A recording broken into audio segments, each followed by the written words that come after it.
Prepájať teóriu s praxou, tak sa to snaží nezisková vzdelávacia organizácia Junior Achievement. Pod jej vedením si študenti v programe Aplikovaná ekonómia vytvárajú svoje vlastné firmy. Tie prezentovali na veľtrhu podnikateľských talentov. 52 firiem z celého Slovenska predstavilo svoje produkty.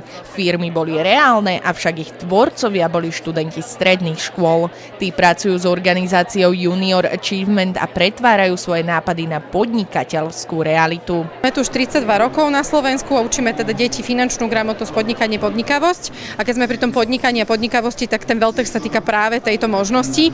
Študenti, väčšinou sú to teda tretiaci na stredných školách, či už gymnázia alebo odborné školy, si skúšajú podnikanie ako také a teda zistujú, či chcú v živote podnikať, alebo chcú byť naopak zamestnancami. Mladí ľudia sa zaujímajú o ekológiu a umelú inteligenciu a to bolo viditeľné aj na produktoch. Tie reflektovali požiadavky tejto doby.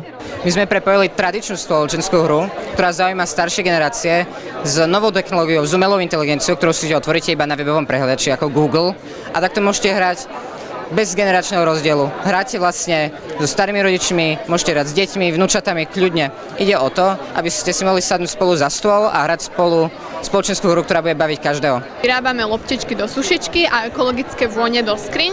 Loptičky do sušičky vlastne šetria energiu v rozmedzi 15 až 30%. Vyrábame šperky, ako sú napríklad náramky alebo náhrdelníky.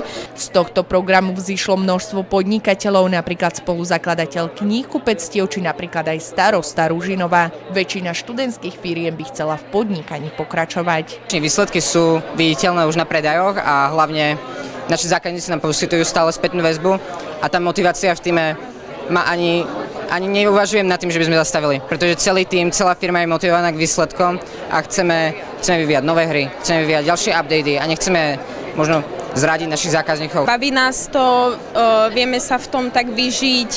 Fakt je to úplne super aj tá podpora od zákazníkov, že napríklad aj recenzie nám napísali alebo tak. Pre TVR Mariana Podlucká.